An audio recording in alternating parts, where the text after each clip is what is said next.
Jornalista americano é acusado formalmente de espionagem pelo governo russo. Rússia suspende embargo e volta a importar carne do Brasil. Farmácia é invadida e saqueada por dependentes químicos da região da Cracolândia, em São Paulo. Desmatamento da Amazônia Legal em março foi do tamanho da cidade de Belo Horizonte, em Minas Gerais.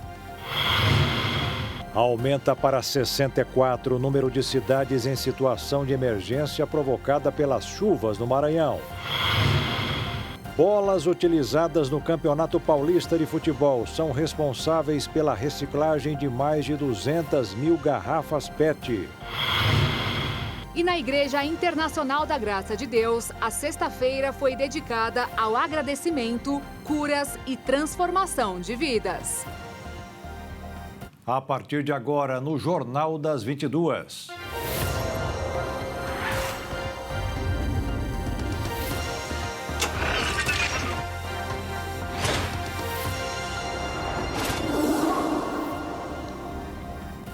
Olá, boa noite. Boa noite. Na manhã de hoje, uma farmácia do centro da cidade de São Paulo foi saqueada por pelo menos 50 pessoas que se concentram na Cracolândia. O gatilho para a ocorrência começou após uma ação da Polícia Militar para liberar vias públicas na região. Mas não só foi a farmácia saqueada, um mercado próximo também. E ainda tentaram invadir um restaurante em frente à farmácia, só que sem sucesso.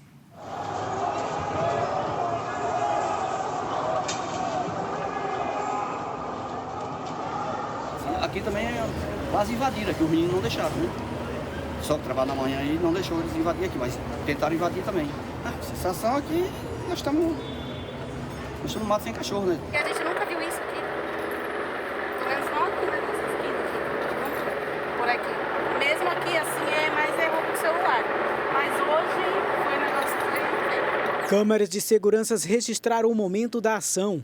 Dezenas de pessoas invadem o estabelecimento e pegam tudo que há pela frente e saem correndo, sem se intimidar com a presença da polícia. Vídeos que circulam nas redes sociais conseguiram capturar o caos pelo lado de fora. Ao perceber a confusão, um cliente e um funcionário saem correndo para os fundos.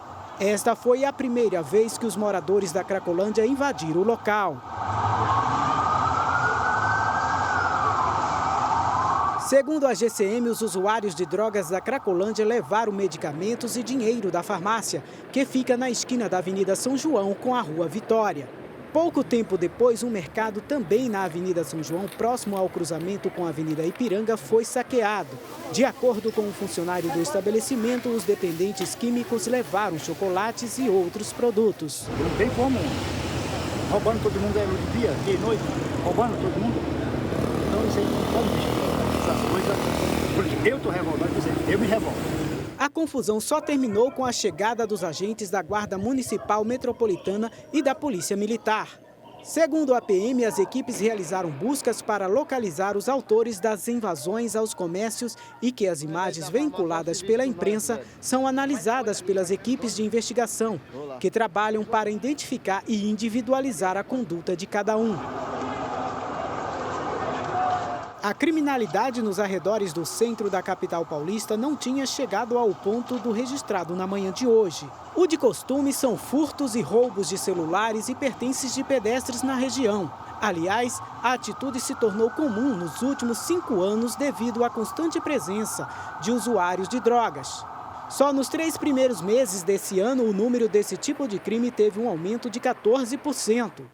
Me roubaram já várias vezes aqui, não tem como. Mas ontem mesmo um morador foi roubado aqui, ó, na esquina. Ele vindo, né? Vindo pra cá pro prédio, aquele morador. E ele foi assaltado aqui.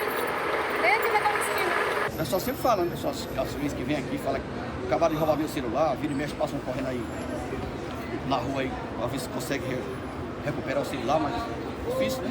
O policiamento foi reforçado, mas não resolve nada. Não podem fazer nada, eles não podem bater em ninguém, não podem... Só ir lá e espantar e daqui a pouco estão tudo de volta novamente. Aí como é que os comércios vai agir? Não tem como, né? Todos os moradores do prédio também, né? Fazer uma chacinada aí para ver se tira eles daí para ir em outro lugar, mas está difícil. Em nota, a Secretaria Municipal de Segurança Urbana informou que a Guarda Civil Metropolitana participou hoje, em conjunto com a Polícia Militar, Polícia Civil e a Subprefeitura da Sé, de uma ação de zeladoria urbana e desobstrução das vias públicas, que são realizadas diariamente na região, para garantir a livre circulação de pedestres e veículos. Vê, mas não fazem nada, só passa. E nós, trabalhadores, como é que nós faz?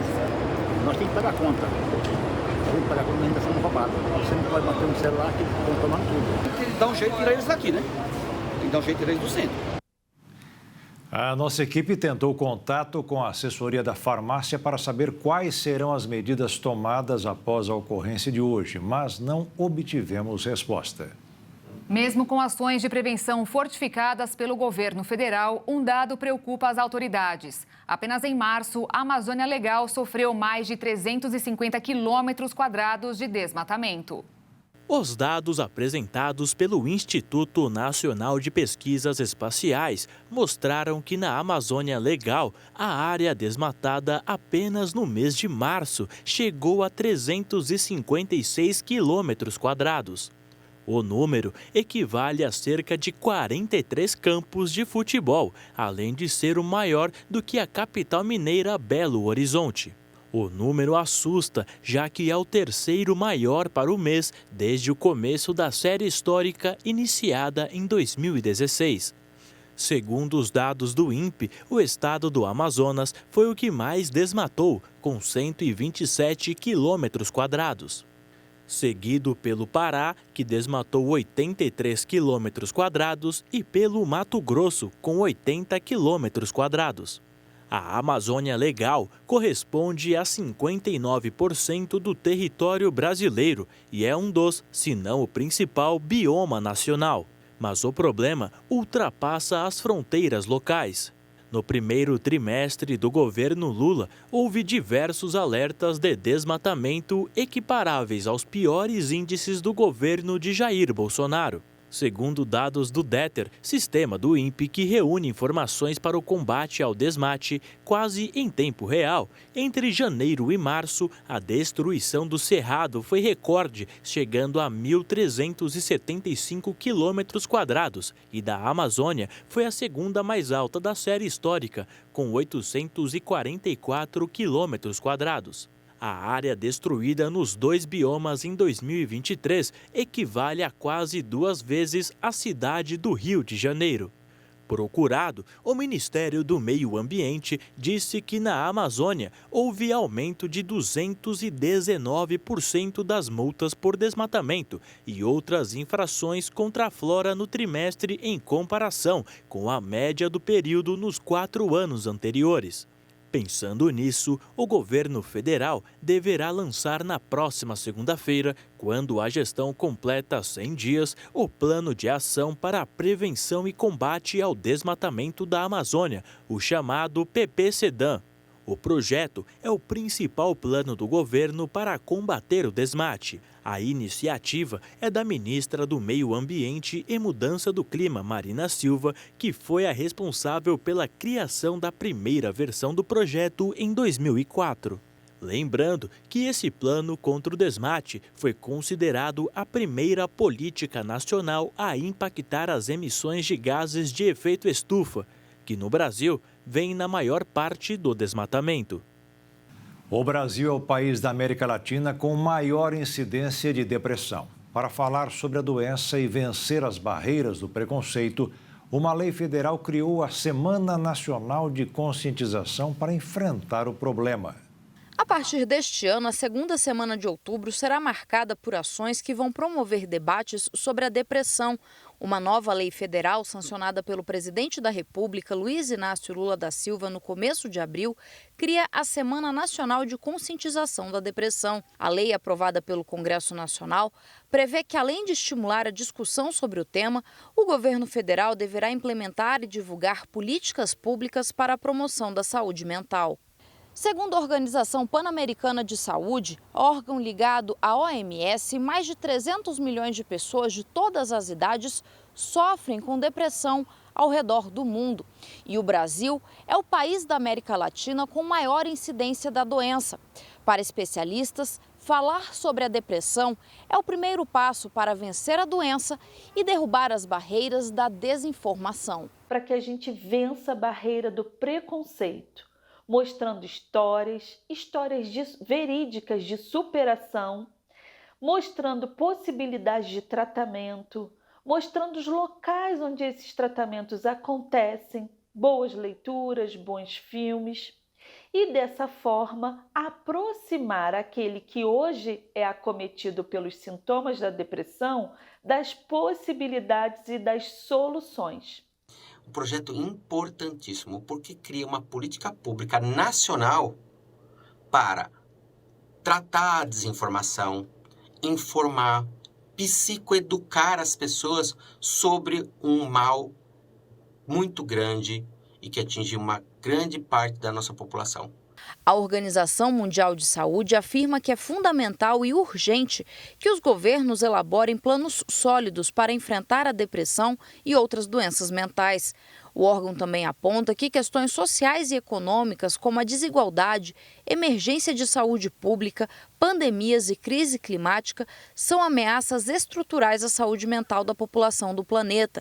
E o surgimento da Covid-19 fez com que os casos de depressão aumentassem até 25% em todo o mundo.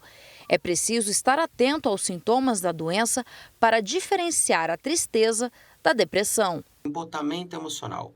Ou seja, a pessoa não consegue saber o que está sentindo, ela não consegue sentir felicidade, tristeza, ela não consegue sentir, ela não consegue perceber o que ela está sentindo. Ela sabe que o que ela sente é ruim e ela quer que pare, tá? Porém, não é o único. Um que é também importantíssimo é o isolamento. A pessoa se isola do mundo, para de interagir, para de fazer suas coisas que ela mais gostava. Então, se você percebe esses dois sintomas, a pessoa tá, sabe, não está conseguindo se expressar emocionalmente direito e se isola, é um bom sinal para você procurar um profissional para ver se não é uma depressão.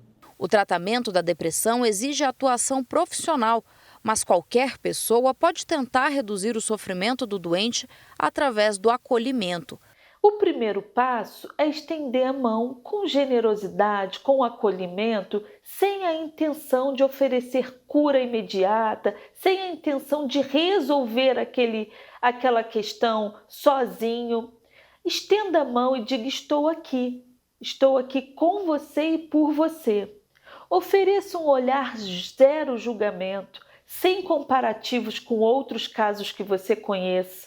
Uma escuta atenta e uma boquinha sábia que só vai orientar, comentar, sugerir aquilo que for solicitado. Em casa, não tentar levar a pessoa para festa, sabe? Vão passear, vão jogar bola, ou então vão trabalhar que você esquece. Ela não tem o que esquecer, porque ela nem sabe por que ela está sentindo daquele jeito. O que é importantíssimo é ter os tratamentos, ter acesso a esses profissionais, um psiquiatra e um psicólogo para atender essa pessoa. Só assim ela vai conseguir melhorar. Os CAPs, Centro de Atenção Psicossocial, fazem o atendimento em diferentes modalidades, oferecendo serviços de saúde à comunidade de forma gratuita. A rede pública de saúde do SUS também oferece atendimento básico e encaminhamento adequado.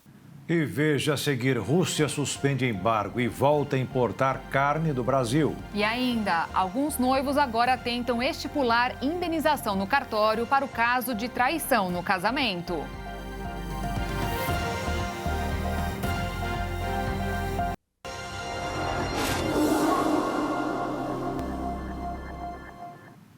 A Rússia anunciou hoje que vai voltar a importar carne do Brasil. O embargo começou no dia 1º de março, em função de um caso atípico de doença da vaca louca. O problema aconteceu com um único animal idoso no Pará. Já está provado que os casos atípicos não representam perigo à saúde humana, porque são isolados e não têm qualquer chance de transmissão. Mesmo assim, alguns países suspendem as compras. Além dos russos, outros 4 países interromperam as importações: China, Tailândia, Irã e Jordânia. Os chineses também revogaram a medida. Tailândia, Irã e Jordânia ainda não. A notícia da Rússia é boa para o Brasil, que no ano passado exportou 13 bilhões de dólares de carne bovina, mas o maior alívio foi dado alguns dias atrás pela China, que deste total pagou 8 bilhões de dólares. Os ovos de Páscoa artesanais devem liderar o aumento das vendas deste ano. Segundo a Kantar, líder em dados, insights e consultoria, isso deve acontecer em razão do preço médio por quilo de R$ 132, que é R$ 50 mais baixo que os industrializados. Os ovos de chocolate artesanais já representam quase a metade do volume consumido durante a Páscoa pelos brasileiros. O consumidor costuma comprar em média 500 gramas dos produzidos à mão e em embalagens de 390 gramas dos industrializados. Para este ano, é importante que as empresas estejam atentas às movimentações do mercado. Os recentes problemas financeiros das lojas americanas podem trazer mudanças nas escolhas de canais, pois a varejista se desponta entre os consumidores nas categorias de indulgências, visto que 26% dos lares compram biscoitos e chocolates em suas lojas físicas ou online. Já na Páscoa, ela representa 15% das vendas de ovos de chocolates vendidos no Brasil. No ano passado, a Kantar registrou 7 milhões de novos lares compradores de ovos de chocolates, em comparação a 2020. No total, 36,2% dos lares brasileiros consumiram ovos de chocolate em 2022, um acréscimo de 12,5% em relação a 2020.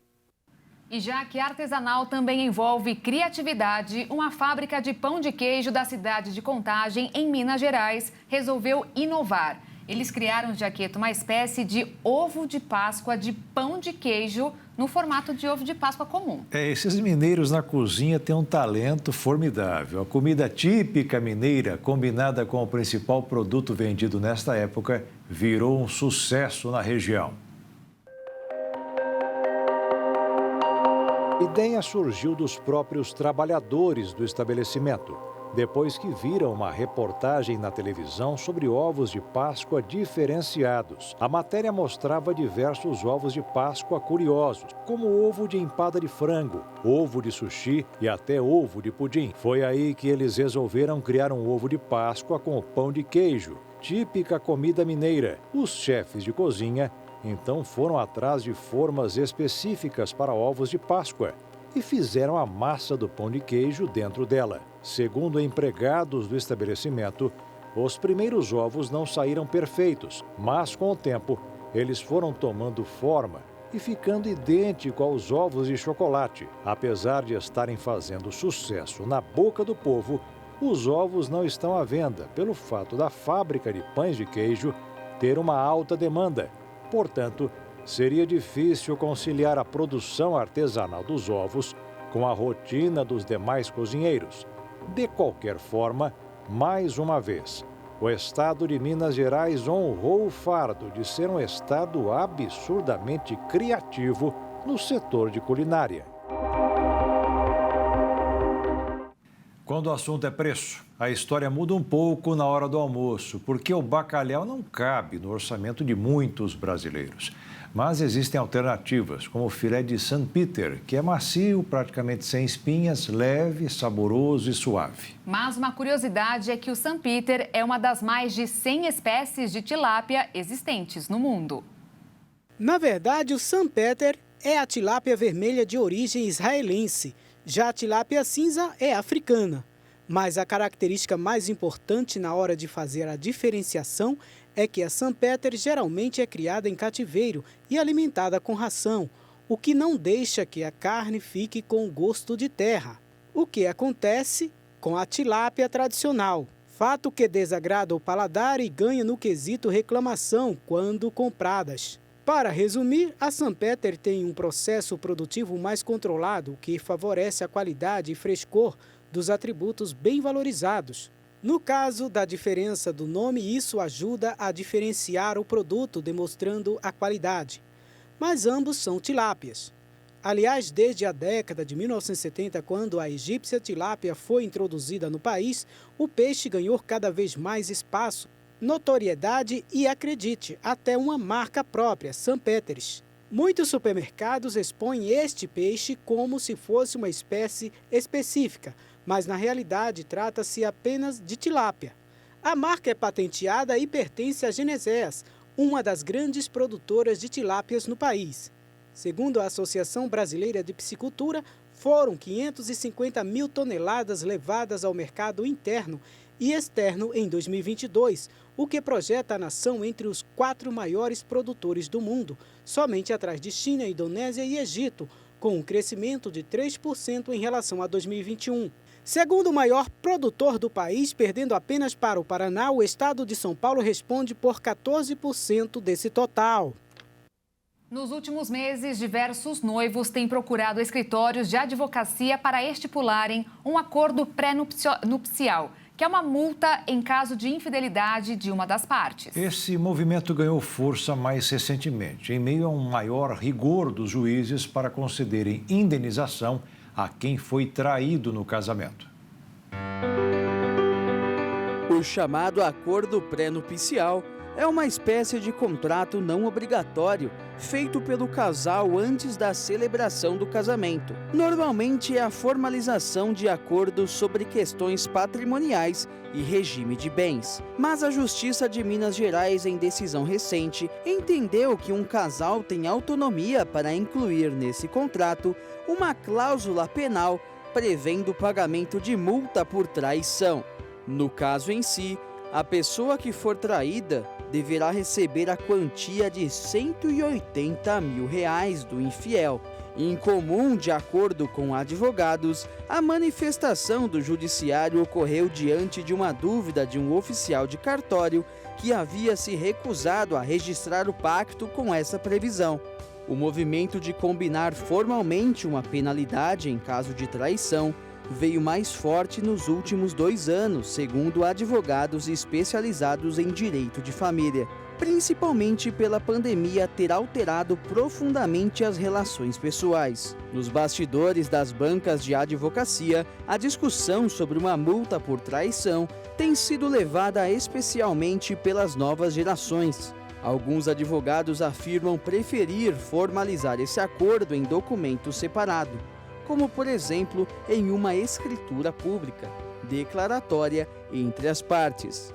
Já alguns juízes têm entendido que o traído só tem direito a uma compensação por abalo moral ou por prejuízos materiais, se houver constrangimento público.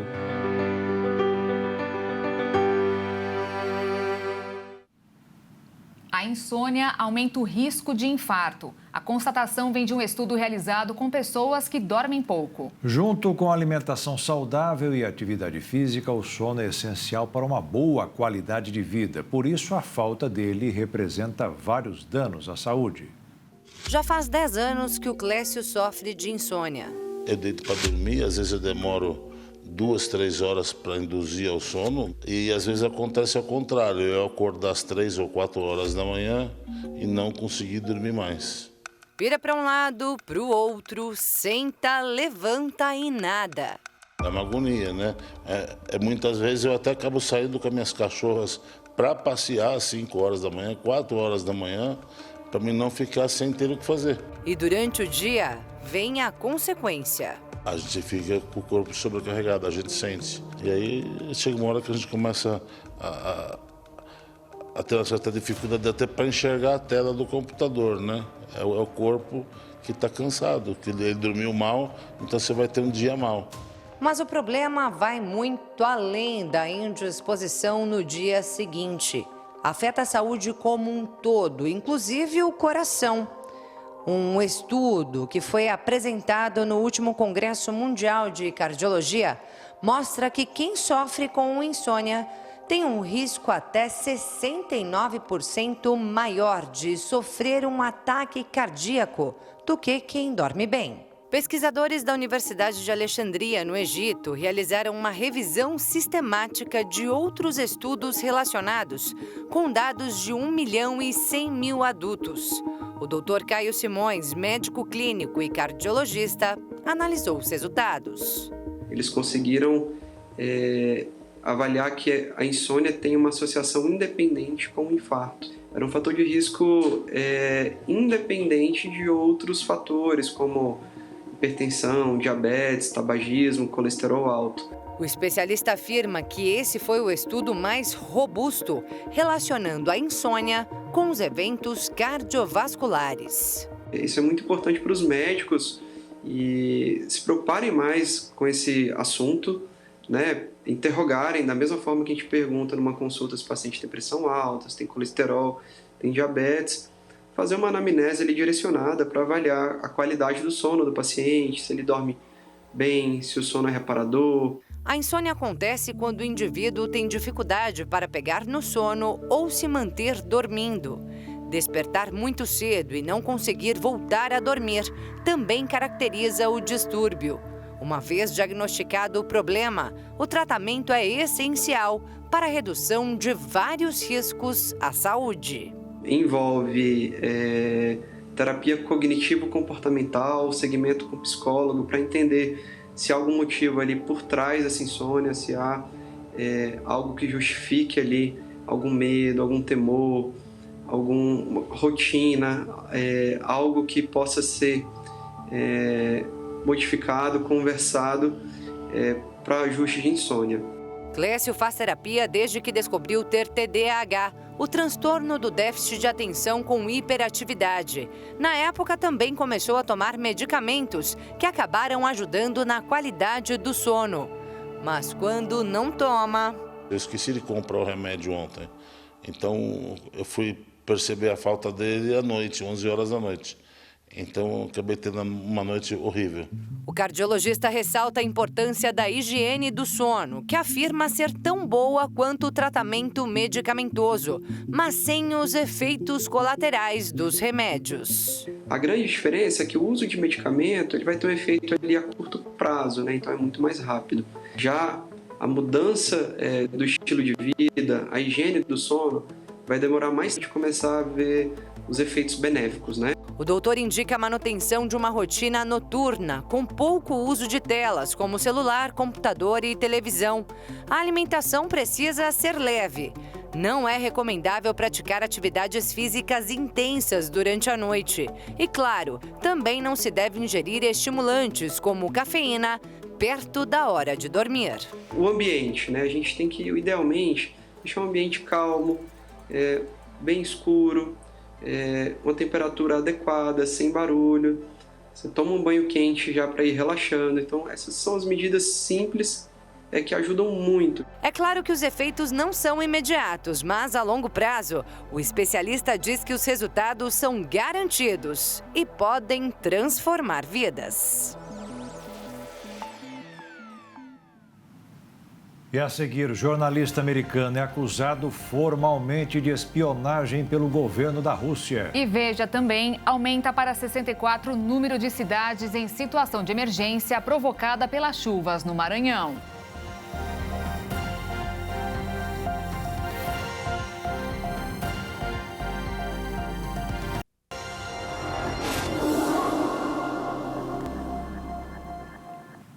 As fortes chuvas que caíram no norte e nordeste do Brasil nesta sexta-feira provocaram alagamentos e destruição em várias cidades da região. No Maranhão, um dos estados mais afetados, 64 municípios decretaram estado de emergência em decorrência das enchentes. De acordo com o Corpo de Bombeiros Militar, mais de 35.800 famílias foram afetadas e mais de 7.700 estão desabrigadas e desalojadas. A Defesa Civil segue monitorando os episódios em que prejuízos e danos foram causados à população em razão do período chuvoso. As equipes da Defesa Civil do Estado estão nas regiões afetadas prestando auxílio às famílias e apoio às coordenadorias municipais de defesa civil das prefeituras. Além de cestas básicas, garrafas de água e colchões também foram enviadas para as regiões mais atingidas. A SEDES afirma ainda que os restaurantes populares dos municípios atingidos vão ampliar a oferta de refeições na distribuição de marmitas. Um dado chama a atenção. No Brasil, acontece em média uma colisão entre aviões e pássaros a cada 4 horas. O número de casos impressiona, mas segundo especialista, as aeronaves são resistentes e a tripulação é bem treinada para esses casos. Segundo o Centro de Investigação e Prevenção de Acidentes Aeronáuticos, a colisão de aeronaves com pássaros, conhecida pela tradução em inglês Bird Strike, é uma das ocorrências mais reportadas na aviação. Apenas em 2022, 2.294 casos foram registrados no Brasil, o que representa uma média de 1 a cada 4 horas. Apesar do número elevado de casos, o impacto de uma colisão com aves é pequeno na aviação civil comercial. Segundo o Anuário de Risco de Fauna, produzido pelo CENIPA em 2022, o crescimento da população de aves em áreas urbanas, a ampliação da frota brasileira de aviões, o aumento da malha aeronáutica e a presença de aeronaves mais rápidas e silenciosas no espaço aéreo brasileiro vem contribuindo para o aumento da quantidade de colisões reportadas. De acordo com os dados do Centro de Investigação, o risco é maior na colisão com aviões de pequeno porte, principalmente as aeronaves de hélice. Apesar do nível de segurança das aeronaves e do treinamento da tripulação, a redução do número de choques de aviões com aves é um desafio para a aviação brasileira. Aeroportos e empresas aéreas têm incentivado os trabalhadores de prevenção a fim de reduzir a presença de pássaros próximos aos aeroportos. Um dos problemas que o Brasil enfrenta há décadas segue causando preocupações ao governo. A dengue foi registrada em ao menos 75% dos estados brasileiros. O Brasil registrou 173 mortes por dengue de 1º de janeiro ao dia 5 de abril deste ano. O número causa um certo espanto, já que em uma média simples, aproximadamente 2 pessoas morreram por dia. O número corresponde a um aumento de 41% em relação ao número de casos no mesmo período do ano passado. Os dados foram divulgados pelo mais recente boletim epidemiológico emitido pelo Ministério da Saúde. Os dados atualizados na última quarta-feira mostram que 4.231 municípios notificaram casos de dengue. Apenas 1.339 municípios brasileiros não registraram pacientes infectados pelo Aedes aegypti. Atualmente, existem 584.113 casos prováveis da doença em apuração. As preocupações do governo sobre o assunto têm um fundamento básico. O ano passado foi o mais mortal para a dengue no Brasil, com um total acumulado de 1.016 mortes e o que mais registrou óbitos nos últimos 6 anos. O receio é que 2023 seja ainda mais mortal. Mas a situação pode ser evitada para os próximos anos. Isso porque no mês passado, a Anvisa aprovou a primeira vacina para pessoas que nunca entraram em contato com a doença, que deve chegar nas clínicas particulares do país no segundo semestre deste ano, mas ainda não há previsão de inclusão no Sistema Único de Saúde. A Qdenga, como é chamada, é indicada para a faixa etária de 4 a 60 anos, aplicada em um esquema de 2 doses, com intervalo de 3 meses entre as aplicações, e mostrou ter uma eficácia geral de 80,2% contra a dengue causada por qualquer sorotipo após 12 meses da segunda dose. A vacina também reduziu as hospitalizações em 90%.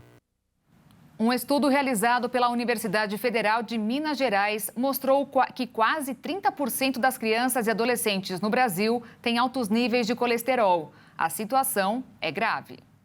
Profissionais da área dizem que a longo prazo, os altos níveis de colesterol no sangue acarretam placas de gordura nas veias que podem provocar infarto ou um acidente vascular cerebral. Os principais motivos para essa alta são a alimentação cada vez menos saudável, com grande consumo de alimentos ultraprocessados, como biscoito, chocolate, congelados e também o sedentarismo. Fatores genéticos também têm grande influência. Existem 2 tipos de colesterol, o LDL, considerado colesterol ruim, e o HDL, considerado colesterol bom. A soma de ambos é o colesterol total. Um colesterol total acima de 170 mg por decilitro em adultos já é um sinal de alerta. Em crianças, esses valores são ainda menores. É desejado que o colesterol total seja menor do que 130 mg por decilitro. Acima de 150 mg por decilitro já é considerado muito elevado. No caso das crianças, também deve ser levado em conta a síndrome metabólica. Nesses casos, elas têm geralmente triglicérides alto e colesterol HDL baixo, podendo ou não ter colesterol LDL elevado. Para evitar o colesterol alto, é muito importante que desde pequeno a criança tenha hábitos saudáveis. Tendo isso em vista, uma nova tendência tem se destacado. Trata-se do Baby Led Weaning, ou apenas BLW, que pode ser traduzida como desmame guiado pelo bebê. Criado em 2008, esse método tem como objetivo fazer com que a criança entenda melhor sobre o que está ingerindo desde os primeiros anos de vida, mostrando através de desenhos, cores, formas e texturas os benefícios e malefícios de cada alimento. Aumentou a tensão entre a Rússia e os Estados Unidos. O Departamento de Estado americano reagiu com indignação à atitude de Moscou em relação à atitude tomada sobre o jornalista suspeito de ser espião. O jornalista americano Evan Gershkovich foi indiciado nesta sexta-feira por espionagem na Rússia. O repórter nega a acusação, que, segundo agências russas, pode resultar em uma pena de 20 anos de prisão. Gershkovich, correspondente na Rússia do americano Wall Street Journal, foi detido na semana passada. O Serviço Federal de Segurança russo afirmou que a detenção frustrou as atividades ilegais do jornalista, acusado de espionar para o governo americano. Antes de ser contratado pelo Wall Street Journal em 2022, Gershkovich, de 31 anos, trabalhou para a AFP em Moscou e para o The Moscow Times, um site de notícias em inglês. A detenção acontece em um contexto de grande repressão na Rússia contra a imprensa e os opositores, que aumentou desde o início da ofensiva russa contra a Ucrânia em fevereiro do ano passado. O exército de Israel contra-atacou e fez novos ataques ao Líbano. Ontem, mais de 30 foguetes foram lançados contra o território israelense e os conflitos se espalharam. 2 israelenses morreram e uma terceira ficou ferida nesta sexta-feira em um ataque a tiros contra um veículo em que viajavam na Cisjordânia. De acordo com os serviços de emergência de Israel, as vítimas estavam na faixa de 20 anos. O exército informou que o veículo em que estavam foi atacado na passagem de Hamra, ao norte do Vale do Rio Jordão, na Cisjordânia, território palestino ocupado por Israel desde 1967. Soldados do Estado Judeu foram mobilizados em operações para encontrar os terroristas. O ataque aconteceu em plena escalada de tensão no conflito israelense-palestino. A madrugada foi de bombardeios. Foguetes disparados a partir de Gaza foram interceptados pelo Domo de Ferro, escudo de defesa antiaérea israelense. O exército de Israel realizou ataques no Líbano, de onde mais de 30 foguetes foram lançados contra o território israelense na véspera. A Força Interina das Nações Unidas no Líbano informou que conversas com autoridades israelenses e libanesas indicaram que ambos os lados não querem a guerra. A Força de Paz da ONU, destacada no sul do Líbano para proteger os 2 países, pediu a todas as partes que cessem todas as ações em ambos os lados da fronteira. E veja a seguir, bolas utilizadas no Campeonato Paulista de Futebol são responsáveis pela reciclagem de mais de 200 mil garrafas PET. E ainda, na Igreja Internacional da Graça de Deus, a sexta-feira foi dedicada ao agradecimento, curas e transformação de vidas.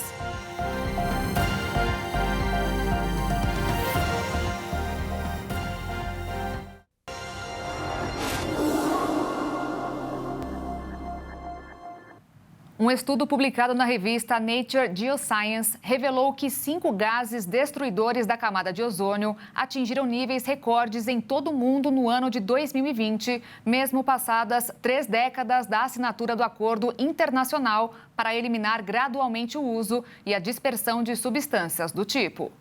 De acordo com um estudo publicado na revista científica Nature Geoscience, a quantidade desses 5-clorofluorocarbonos na atmosfera aumentou significativamente entre 2010 e 2020, principalmente por causa de brechas que não estão delimitadas no marco legal, o chamado Protocolo de Montreal, assinado inclusive pelo Brasil. Nesse período, os cientistas identificaram os seguintes aumentos percentuais na concentração atmosférica desses compostos.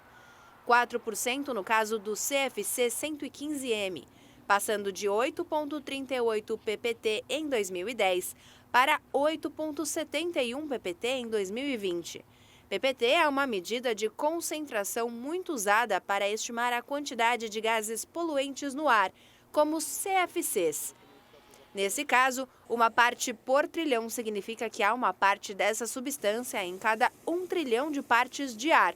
Embora os cientistas ressaltem que o impacto atual da emissão desses 5 CFCs seja considerado baixo para a camada de ozônio, um aumento contínuo dessas concentrações pode sim implicar algum prejuízo e assim comprometer todo o processo trazido pelo protocolo, que é fundamental para evitar um aquecimento ainda maior do planeta até o fim do século.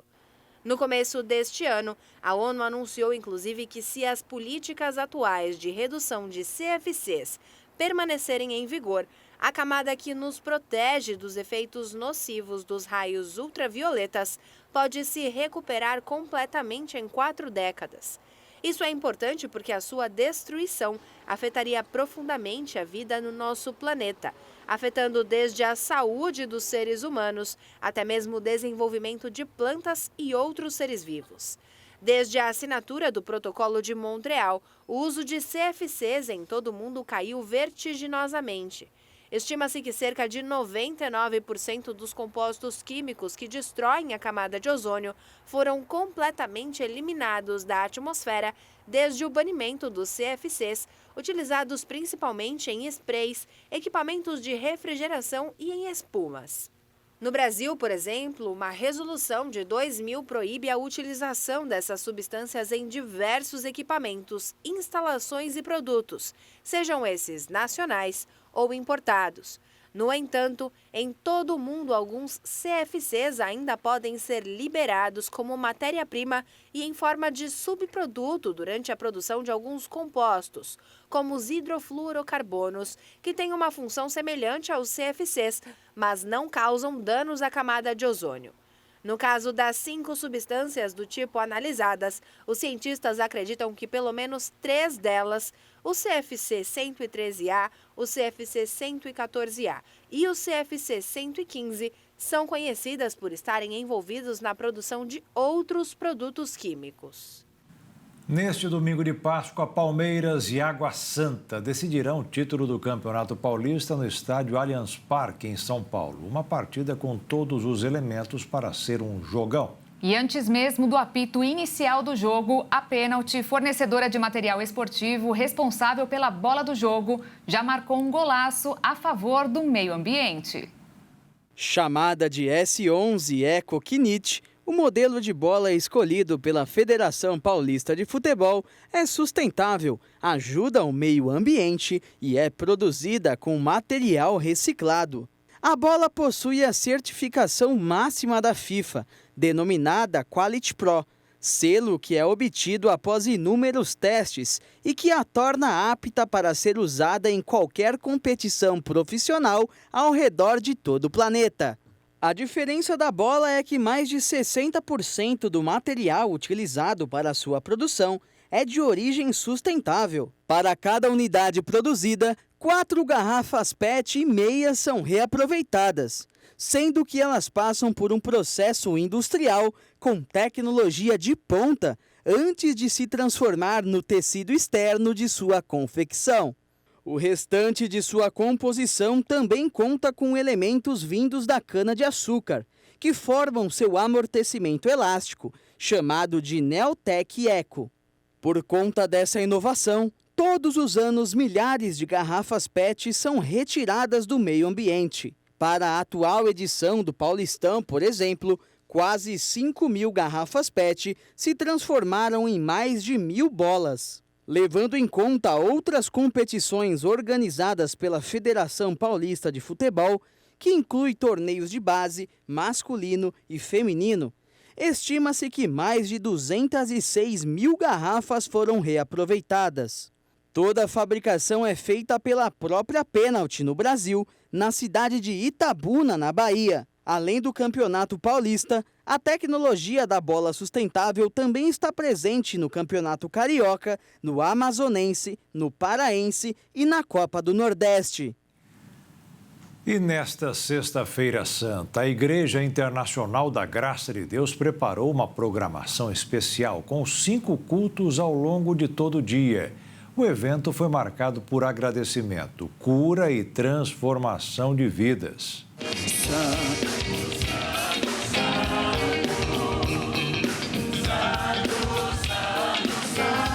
Declare que Ele é santo.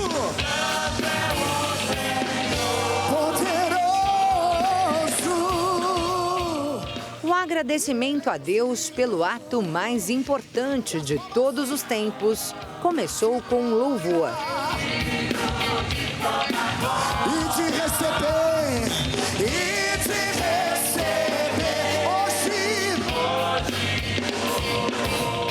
Na data que marca a morte de Jesus pela salvação da humanidade, 5 cultos foram realizados na sede da Igreja Internacional da Graça de Deus em São Paulo, para lembrar a mensagem da cruz.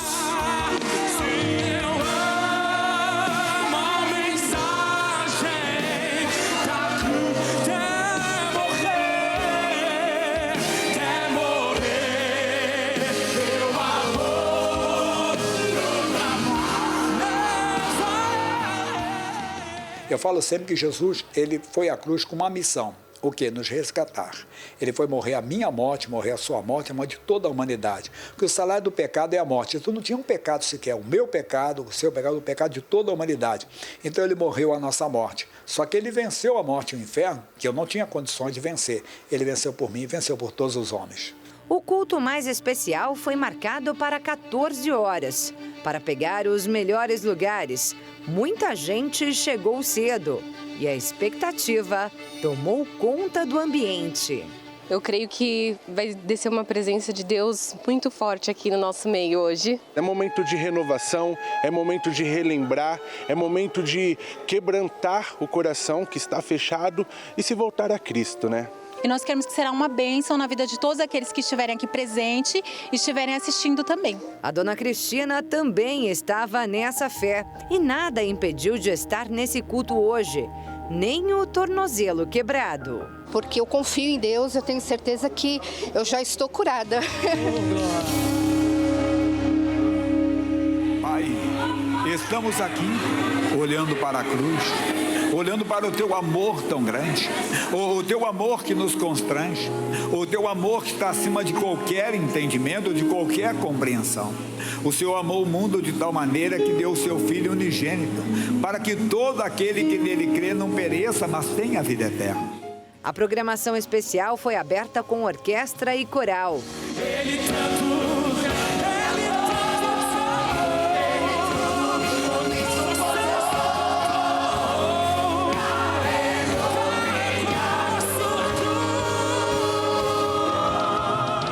Nós só temos que agradecer a Deus por esse momento a qual o Senhor nos concedeu, em poder cantar essa canção Getsemane, que fala aonde Jesus orou, se entregou ao Pai. E para nós só temos que agradecer a Deus, estamos muito felizes. A crucificação de Cristo foi encenada pelos Jovens que Vencem. Nós temos no elenco dessa peça de hoje 9 pessoas, com Jesus, os soldados e a multidão, né? Tanto a multidão que vai representar no Domingo de Ramos, também no dia do Crucifica. Será uma peça realmente que nós bolamos uma narração e a gente programou para ficar bem legal. Verdadeiramente este homem era filho de Deus. Porque Deus amou o mundo de tal maneira que entregou o seu Filho unigênito para que todo aquele que nele crê não pereça, Toda aquela perseguição não adiantou, o propósito de Deus se cumpriu na terra. Então, ver a dedicação da nossa juventude se empenhando, separando o seu tempo. E eles ensaiaram, né? E domingo vai terminar o teatro, que ali só foi uma parte do teatro, tá? Com a ressurreição de Cristo. Então, foi marcante mesmo essa primeira parte do nosso teatro. E eu creio que quem acompanhou aí foi impactado em nome de Jesus. E o grande destaque do culto aconteceu às 15 horas. Nesse momento, a igreja inteira se une em agradecimento a Deus pela morte de Jesus na cruz, pela salvação da humanidade. Um ato que aconteceu às 3 horas da tarde. Foi nessa hora que o Senhor disse: está consumado. Oh, Jesus, venha a tua graça sobre a igreja, Jesus. Venha o teu amor, Deus, toma conta dos corações. Ou é nessa hora dizer obrigado, Jesus. Diga obrigado para ele. Além da gratidão pela salvação, dezenas de pessoas agradeceram a cura alcançada ao longo dos cultos dessa sexta. Uma dor no cotovelo aí, direito. Amém. Fala, meu irmão. Dor no braço, lá atrás. Dor nas costas, saiu. Os dedos estavam travados. Cadê a pessoa? Dedos estavam travados. Amém. Está mexendo na mão. Dedos. Amém. E lembra da dona Cristina, que chegou à igreja com muita dificuldade para andar? Mostra o pé dela, mostra o pé, eu quero ver o pé. Você vai conseguir mexer os dedos. Agora começou a botar o pé. Então começa a andar também agora, em nome de Jesus. Vai lá. Vai começar a andar. Isso. Vai, lembra do Douglas? Lembra? É a mesma fé. Vai. Vai que o Senhor está te fortalecendo, irmã. Vai. Vai. Vai.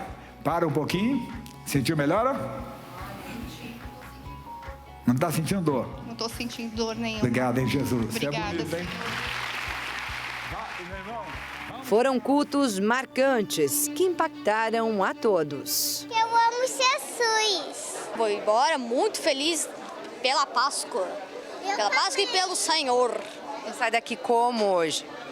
Feliz, muito feliz e realmente renovada, né? Através da palavra do Senhor.